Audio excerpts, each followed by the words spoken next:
Rashad, why you didn't Anyways, hit me up? What's up, Rashad? Hey, Rashad. What's up, Rashad? Thank you, Rashad. Brother, I love you, brother. Trump lit. What's up, Rashad? Yeah. What it do, boy? Hey, Rashad. welcome back, everybody, to the channel. My name is Rashad Milligan. If you are new to the channel, this is the road to 10K subs. And as you guys know, or as you guys have seen, there's been a lot of talk about what's Atlanta, what's not Atlanta, all those things, the age-old conversations. But the thing that we've always been focusing back on in Atlanta that we make sure is not going past people's heads and falling out of the news cycle is the news of Linton B. Green Blackwell. Now, Linton B. Green Blackwell, as you guys see in the ticker, was 44 years old on October 11th when he was his life ended at the hands of an Atlanta police officer, Gerald Walker. So with that being said, we have returning to the channel, a friend of the channel, Mr. Jimmy Hill, who is the cousin of B. Green and also the father of Jimmy Atchison, who also lost his life to the hands of an Atlanta police officer in 2019. Jimmy, welcome back, man. Hey, man, thanks for having me. Yes, sir. So, you know, it's been a while since you've been on. It's been a few months. So, in those few months span, what is new? What is the latest with this case? What is the family fighting for and asking for in particular to the powers that be? We're asking for accountability, and that's what seems to be, always lacking. Everybody, it's not about a lack of information; it's a lack about political will, and it's just trying to do what's right. My cousin Linton was. He was shot 17 times in the back. That was how can you justify that? That was a shooting of it seemed like this officer either had a vendetta or it was a rage shoot. And so we took the fight to City Hall and Atlanta City Council. They passed a resolution. I had the family see the video of the footage. And we ended up seeing thanks to Fulton County District Attorney Fannie Willis also, and our family seen, I was out of town, our family seen the video footage of the shooting, and they were devastated. They were just, they were torn, they were devastated. This wasn't a murder, it just wasn't a lynching, it just wasn't a execution, it was a massacre. It was a massacre. This officer he murdered, straight out murder of my family member in Blackwell. So wait, to go back before you continue, you said the family has seen the footage. That's what you just said. Yes, Atlanta City Council passed a resolution, thanks to Andrea Boone and other members of Atlanta City Council. They voted unanimously to pass a resolution. I think the only person who didn't vote was Mary Norwood. I think she's a city council member over the district in Buckhead.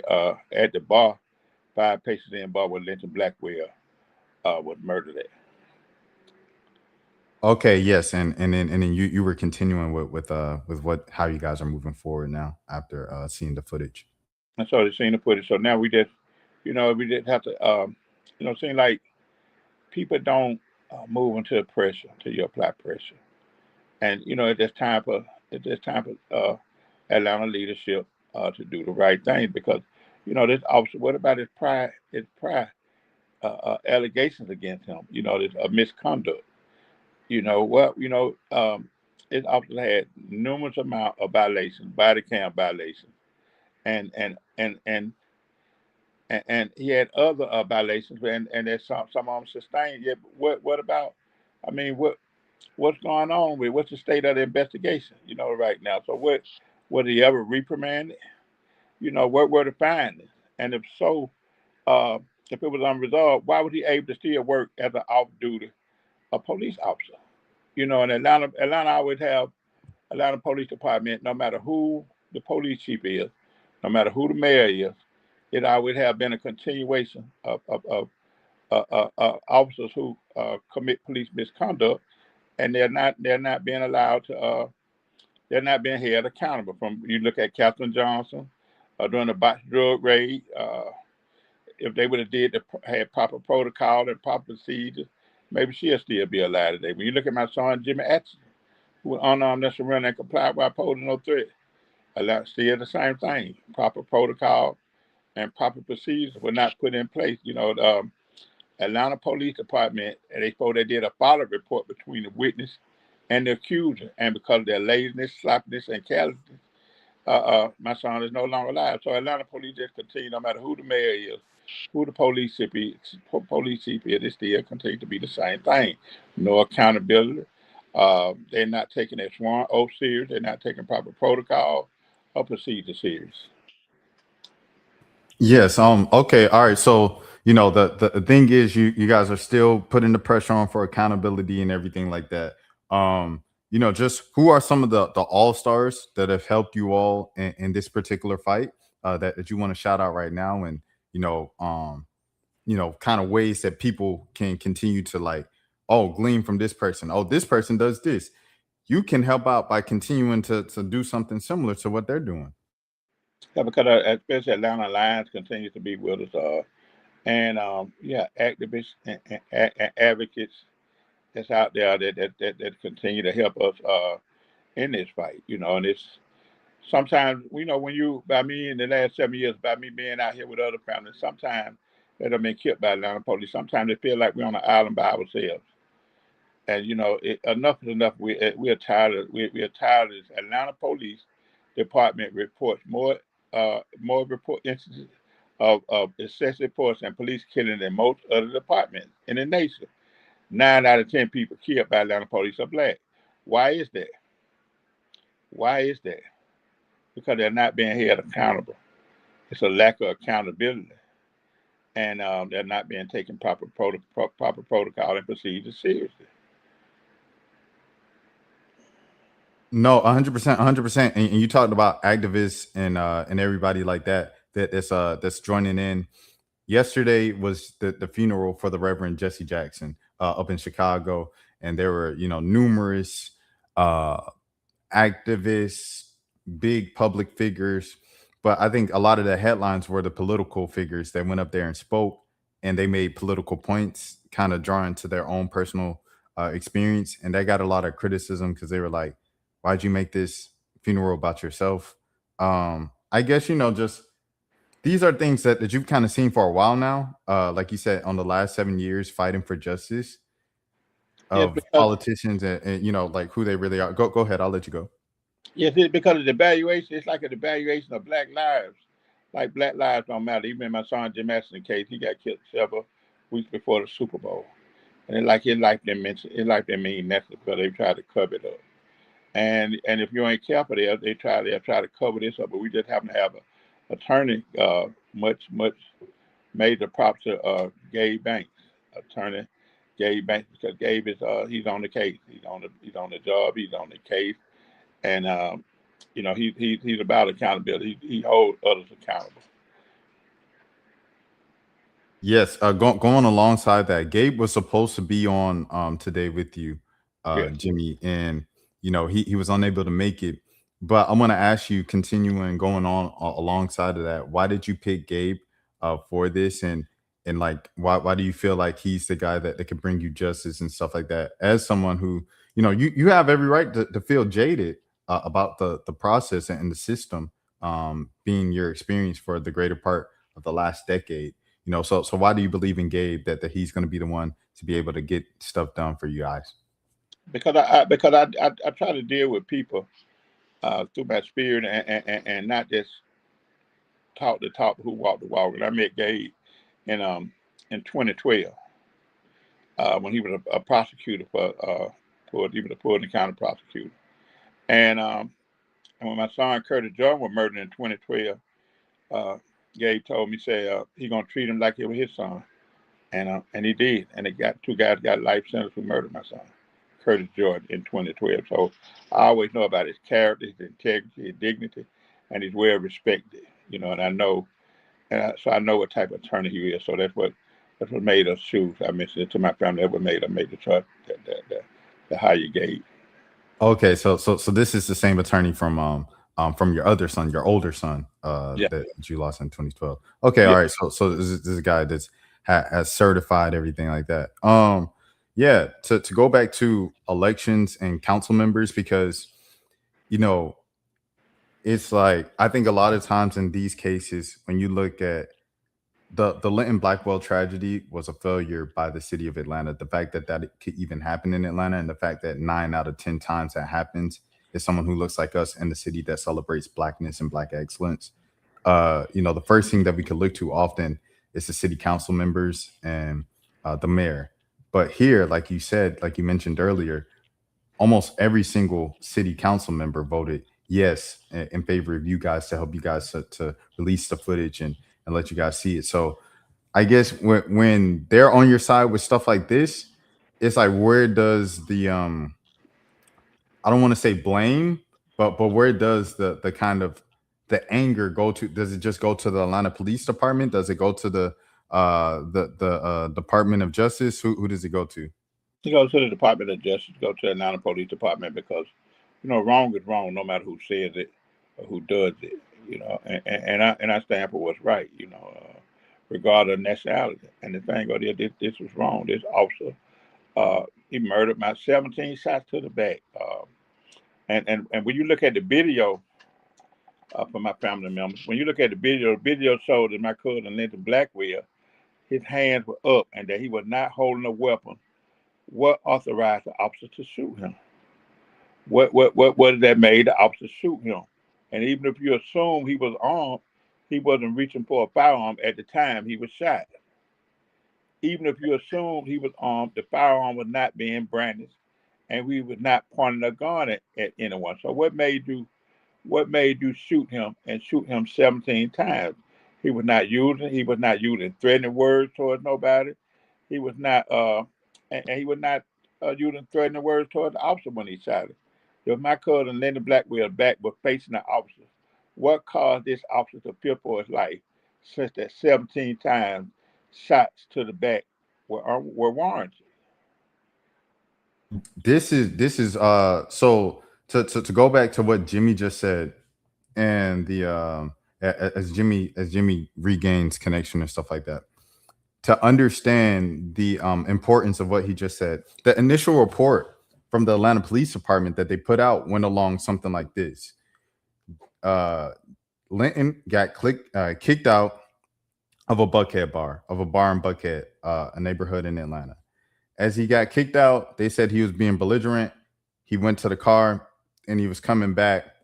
That's when the off-duty officer, security guard, club security, kind of confronted him outside. He said the initial report that he was reaching for a weapon, and that's when the officer decided to fire off, and that's what happened. According to what Jimmy just said, from the video that he saw, that they released, the surveillance footage that they released and allowed the family to see, Linton had his hands up. Linton did not have a weapon on his person, or didn't, at least a visible one in sight, and he was hit in the back.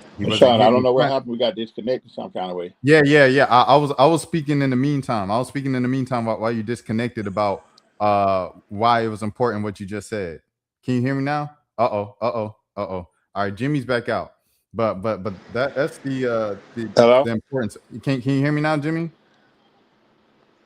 Can you hear me now, Jimmy? You can hear me? You can hear me? I don't know what happened to the phone. Try leaving and coming back. Try leaving and coming back like you did last time. You can hear me? You can hear me? Try leaving and then coming back. Can you see me? Can you see me moving and stuff like that? But that's the biggest thing. Hold on, I'm gonna text Jimmy. So you know. I see him. Hold on. Hey there. I can hear you. Let me see. Hold on. But yeah. Jimmy, he is figuring it out. It's some technical difficulties and stuff. Come on now. All right, I took him off the stage for now. But that is what's going on. That's the biggest thing of what he just said, and that was kind of like a huge kind of turn and update in this case. The initial report that the Atlanta police put out was that Jimmy Atchison was being belligerent in a Buckhead bar. He was kicked out of the Buckhead bar while he was outside. The club security came outside and he confronted him. When he confronted him, he said that he was reaching for a weapon, or he was going to the car to get a weapon, and he was coming back to the club. That was the initial report. After not listening to the officer, that's when the officer fired. and that's what happened with Linton Blackwell.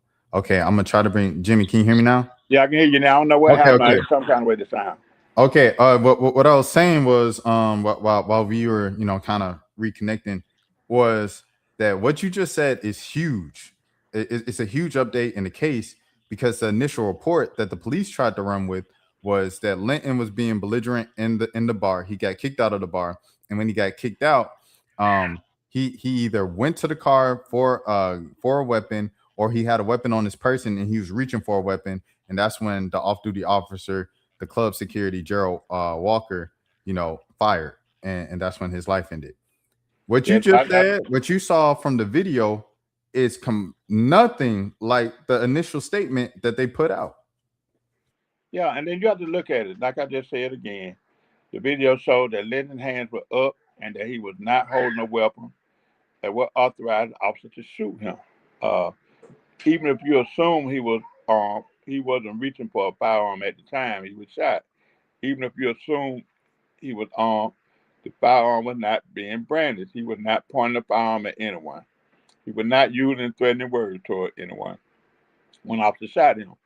If Linton's back was facing the officer, what caused this officer to fear for his life, such that 17 shot to the back with one? And that's why people have to be careful about, because the first story isn't the whole story, but it's the story that everybody remembers. And a lot of times police, mainly all the time, police set the narrative, media spreads the narrative, and families suffer and struggle mentally, physically, and emotionally while trying to set straight the lies that took on the minutes to write.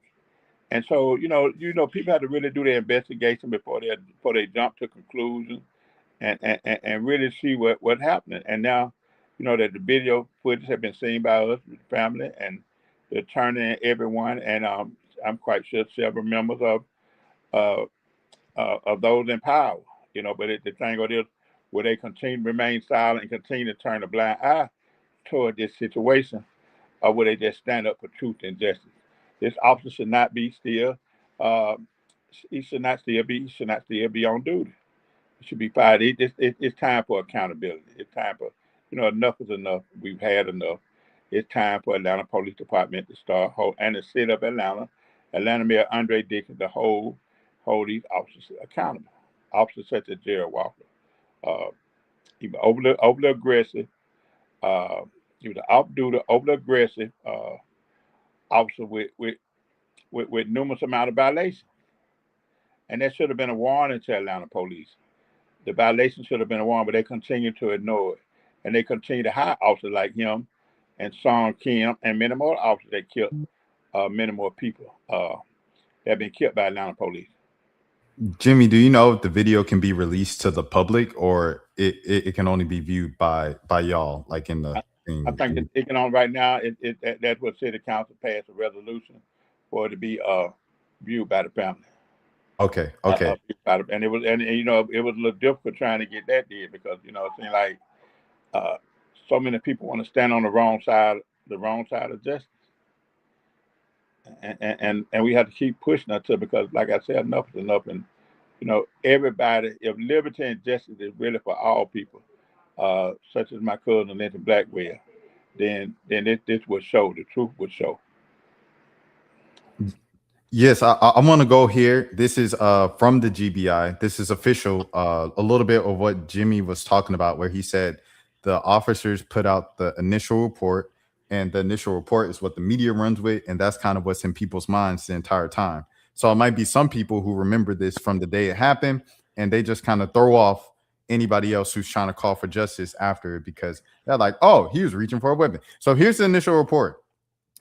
This is October 12th, 2025. At the request of the Atlanta Police Department, GBI agents are investigating an officer involved, tragedy in Atlanta, Georgia. Linton Blackwell, age 44, of Atlanta, Georgia, was his life ended during an incident. No officers were injured. Preliminary information indicates on October. Had to get my mic back. Your phone did it again. Yeah, no, my mic went out. My mic went out that time. But yeah. So they said at about 11:30 p.m. Going out. Oh, hold on, Jimmy. I'm a No, I ain't. Jimmy, can you hear me? Jimmy, can you hear me? I'm gonna take you off the stage for a second as he gets that figured out and stuff. But preliminary information indicates that on October 11, 2025, at about 11:30 p.m., Blackwell was near Irby Avenue Northwest and Cane Hill Place Northwest when an Atlanta Police Department officer working at a nearby location in an off-duty capacity was made aware of an argument involving Blackwell taking place outside. The officer approached Blackwell, who walked away from the officer and towards the parking lot in the back of the business. Okay, can you hear me now, Jimmy? Can you hear me now, Jimmy? We not back yet? Richard, I believe it's something with your phone because I can't. It's going out. It's going It's out. something with your system because I can't seem to hear you. Man. Let me see. Hold on. Let me see. Okay, all right. Jimmy's gonna try to figure it out. Oh, hold on. He's back. Can you hear me now? You can hear me now again? You can hear me now again? No, not yet. You can't hear me yet. But yes. 11:30. Off the argument, the officer approached Blackwell, who walked away towards the parking lot in the back of the business. The officer followed Blackwell as he entered the car in the parking lot before putting an item in a small item. Can you hear me now? Yeah, I hear you now. Y'all know some keep Cutting out. Yeah. Okay. Hello? All right. Okay. This is the initial report on October 12th from the GBI. It says the officer followed Blackwell. Blackwell entered the car in the parking lot before putting an item in the small of his back. The officer approached Blackwell and gave him commands in reference to the weapon. The officer discharged this weapon, hitting Blackwell. Several officers provided aid. So this was the initial report. It was he went to the car to get something. He put it in his back, and the officer said, "Hey, don't do nothing with that." And then he fired off. What Jimmy just said he saw and the family saw from the video was that his hands were up and there was no visible weapon in the video. And even if there was, what can you do if your hands are up and your back is to the officer? You can't even. What you gonna do? Who is he? Indiana Jones? What are we talking about right now? So Jimmy, yeah, when you see this is the official initial report. Just what goes through your mind. Because it make police officers do lie. They continue to kill, and they lie while we die. And it needs he needs to be there. Walker needs to be held accountable because he came up on Linton and pushed him and shot him. And if you can see the report, and the shots that were fired into Linton's body, you'll see they were all closer together. You may see one or two that were scattered. It's like somebody stood over him and just emptied on him, because you had to be close up. So he got close up to Linton enough to see, and he shot him. You look at what the shot said, because I don't know what you can call the back center mass, but in the front it's called center mass shooting. And officers know that headshots, even during training, headshot and center mass shoot are most likely to kill. So 17 times in the back. Come on, man. You really he was in a rage. He was uncontrollable. He was out of control. And from the numerous amount of violations this officer had, or the problems that Atlanta police officer had with him, there should have been a warning. There should have been a red flag. And Atlanta police could continue to they continue to ignore them red flags. I wanted to ask you, I know that there was like some kind of speculation, rumors going on, unconfirmed rumors a few months ago that the two knew each other. Was that ever confirmed that Gerald Walker and Linton Blackwell knew each other? I don't think they really knew each other, but it was some reports about Linton and Linton, who stayed probably not too far from there, probably not even a block. It might have been a joint.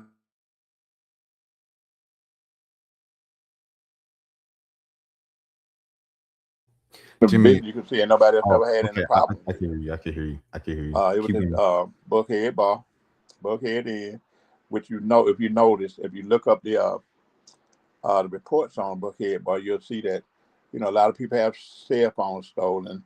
A lot of people, two guys did a report from NBC News that were robbed over two white guys that were robbed, one for 20,000, one for 30,000. The NBC News, and this bar in Buckhead, he's still been allowed to get no longer, no matter who petitioned against this bar, still was allowed to continue to work. And so I'm just wondering, was this also a part of what was this criminal organization that was going on inside Buckhead bar, or what? Because to make him shoot him 17 times, that was just it had to be a vendetta. And yes, Linton, I don't know how close they was. They wasn't close. It just when Linton visited that bar the second time, the witness who was with Linton, Will, who's now deceased, somebody murdered him several months ago. He said he remembered the officer saying, "We're gonna be good tonight," and my cousin said, "Yeah, we're gonna be good." So I don't know whether the officer had some person against him, or what was going on, because it had to be personal for him to shoot 17 times. That's a you could talk to anybody, any expert dealing with the criminal system, and that's classified as a rage killing. Jimmy, obviously, I talked to you a lot about this case and this situation, but I also interviewed on this channel another cousin, and I've interviewed a witness to Gerald Walker in the community, and I've interviewed who else have I've interviewed his brother before as well, and his brother just celebrated his birthday. Every single day, his brother. I don't know what keeps going on with the phone, but I just can't. You can you hear me right now? You can't hear me no more? Is good, bad?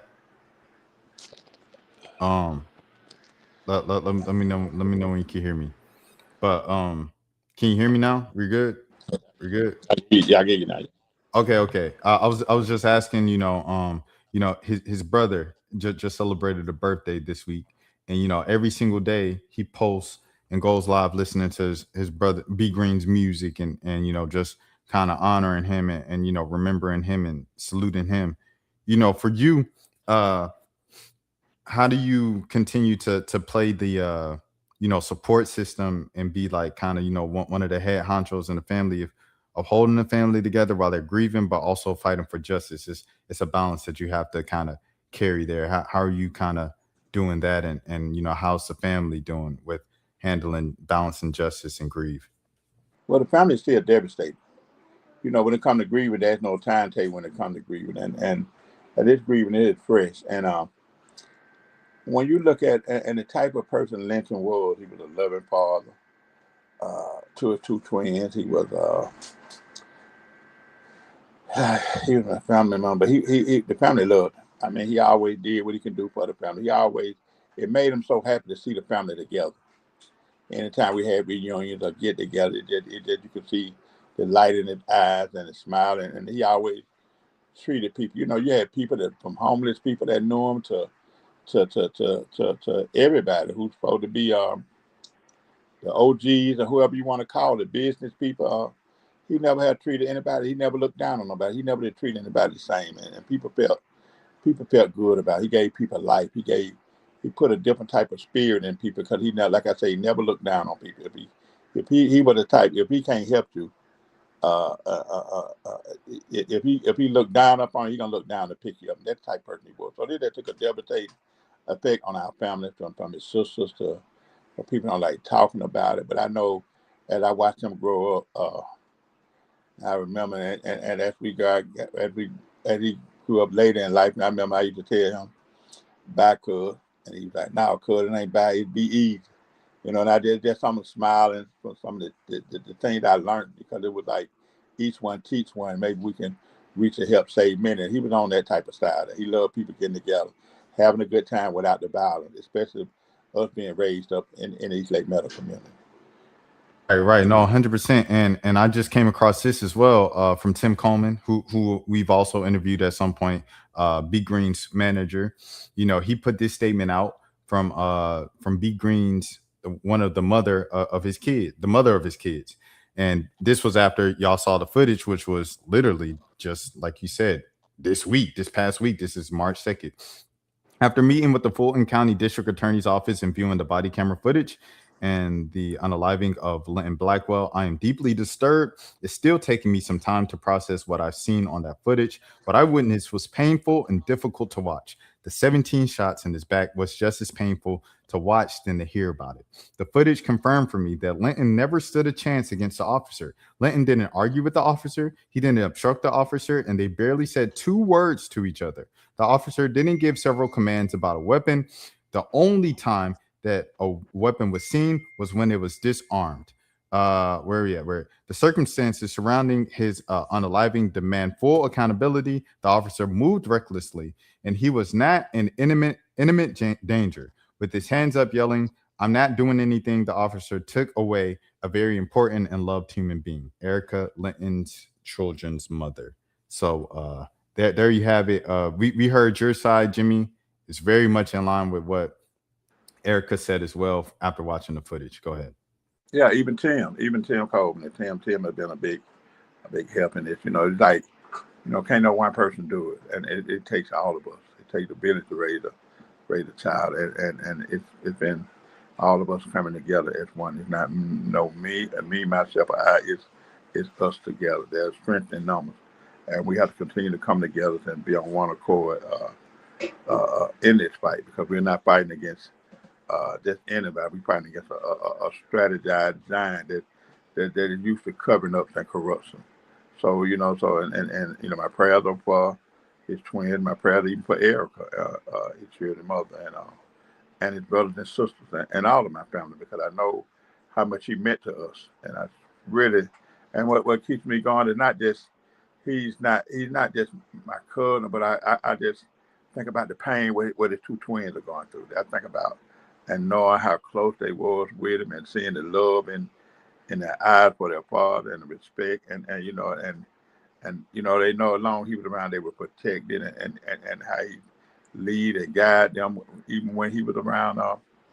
You know, and it just, he was just a joy to them, and you know, and discipline came also with it. And so, you know, I know how my family was raised. I know how we were raised, and then it was a joy to be around. I enjoyed being around him. I enjoyed seeing the light in his eyes. But you know, he took away when Gerald Walker made a choice. Atlanta police officer Gerald Walker made a choice, and he made a choice that he was going to take his life, regardless of what. He placed himself above the law, and became made the decision to come out. My cousin Linton Blackwell, judge, jury, and executioner on the spot. So, you know, so I just said we have to continue to push on. We have to continue to just pray for the family, and I wish more people would get involved. I wish my demand is for leadership, Black leadership in Atlanta, and not just Black leadership, all leadership in Atlanta, to step up. Because Linton Blackwell should still be alive today, but because this officer, overzealous, overly aggressive, trigger happy Atlanta police officer, he made a choice to take his life. Gerald Walker hasn't been arrested yet? I know he hasn't been arrested yet. I think he's still doing death duty, and it is time for him. He need, you know, why was he still allowed to do this duty in the first place when even though he had them violations, and I think it needs to be more effort, and they need to put more restrictions on Atlanta police. Yes, Atlanta police are to enforce the law, but police also must obey the law. You just can't shoot and make the choice to kill people unnecessarily and unjustifiable, as was in this case. He made the choice to shoot Linton Blackwell in the back 17 times. 17 times. Not one time, not 2 times, not 3 times, which is enough, but 17 times in the back. How you justify that? No, 100%, Jimmy. Definitely, like you say, just a tragic situation. Continue prayers to the family, continue prayers to you guys as you guys continue to fight for justice. But I appreciate you for coming on and sharing the update of you guys post seeing the footage. And I'm glad that the city council passed it. almost unanimously to show the footage and let you guys see the footage and stuff like that. And you know, I guess now, like you say, obviously justice, but the fact that he's not even in custody while you guys are like, so much has to be done. I get what is the very next thing that you want to be done? If you could choose one thing, would it be for Gerald Walker to be in custody in the meantime while you guys wait a trial? Like, what is the next thing that you want done? He needs to be in custody. He needs to be. He needs to be held. But the very first thing I think about is accountability. Accountability, and all that is summed up in one: accountability. Throughout history, police brutality has been a threat throughout history, and throughout history, it has been too much. And still today, there's been too much silence about it. There should be an uproar. There should be an outrage about this. 17 times in the black, a young black man with a promising future. He was a business owner. He was a life. He was life to a lot of people. He was a blessing to a lot of people. And especially, like I said, everything I think about, the reason why I fight so hard is the children. I think about the look in their eyes. I haven't seen them in a couple of months, but the look in their eyes when we were having the service, funeral service for them, and how they broke down and this. It's a shiver that still goes through me. It's a painful shiver. So he's in my heart. My heart is hurting every day for him. I know my family heart is hurting every day for him. And I just pray, it's time to stand up and fight back. We got to fight back. We got to fight back. We got to hold these officers accountable. And now, but first we need to start with Officer Gerald Walker. We need to hold him accountable. He needs to be held accountable. Atlanta Police Chief, Atlanta Mayor Andre Dixon, do the right thing and hold his officer accountable.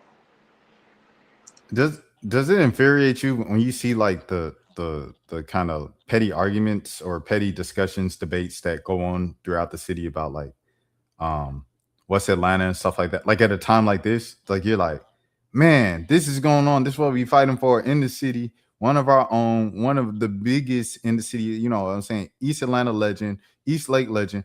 Like, and it's like we talking about what's Atlanta, what's not. Does that anger you?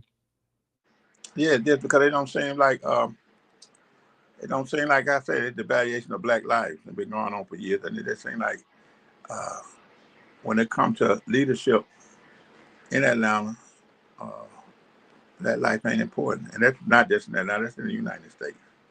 Black lives should matter, and we should not just stop screaming and shouting and singing Black Lives Matter. We need to show Black Lives Matter. We have to fight. I think about our ancestors who sacrificed themselves just for me and you to be here today. And we owe up and coming generations something of value. We owe them the chance to live. This is Linton Blackwell was our future. He was a part of our future. And we have to fight. And we have to fight for our future. We have to fight for truth and justice.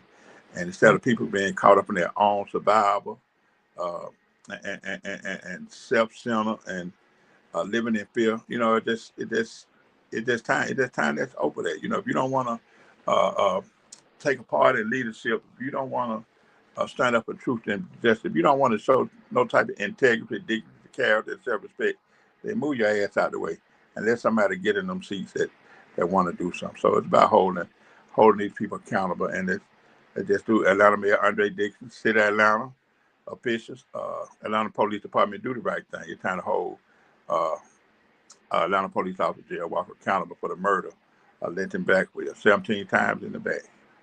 17 times in the bag. Linton had no chance. Linton had no chance to fight back. He had no chance. And the officer crept up on him and emptied them shots into him. And I could just imagine what. Did he get a chance to say a prayer to God? Did he cry out for his mama? Did he cry out for his two twins? Linton Blackwell, like I said, he wasn't just murdered. He wasn't just executed. He wasn't just lynched. He was massacred. He was massacred by Atlanta Police Officer Gerald Walker. Jimmy, I want to ask you this as we wrap up and stuff. I'm 31, you know what I'm saying? So I'm still like a young man, kind of growing into my manhood, everything like that. Like I'm here as a grown man paying bills and stuff. But me being 31, Linton being 44, your son being in his 20s, and and your other son Curtis being a young man as well. I want to ask you, you've had a crazy upbringing, some crazy stories and some crazy experiences as a young person growing up. Just what do you know now at the age you're at now of like, man, I never would have experienced this or learned this or knew this if I didn't get to this age that you didn't really quite understand or know that you were going to learn as a young person? Well, I made mistakes. I made mistakes. I had choices, and today, in a way, there's a purpose for each one of us, and I'm glad, and God used on us that our people like myself, and I'm glad that I went through. Believe it or not, I'm glad I went through those situations because I know what I could do to try to help and reach and uplift, bring forth more awareness and to educate people. People who are suffering and struggling, people that I've been through what I done been through. So, and I challenge everyone else that have been in this situation that have made a change in their life, to get out here and educate, bring more awareness. And like I said, each one teach one. Maybe we can reach out and help save many, teach people about accountability. We got to get off our butt and start going to these meetings, these city council meetings, these commissioner meetings. We got to get off our butt and just start holding people accountable and find out what's really going on.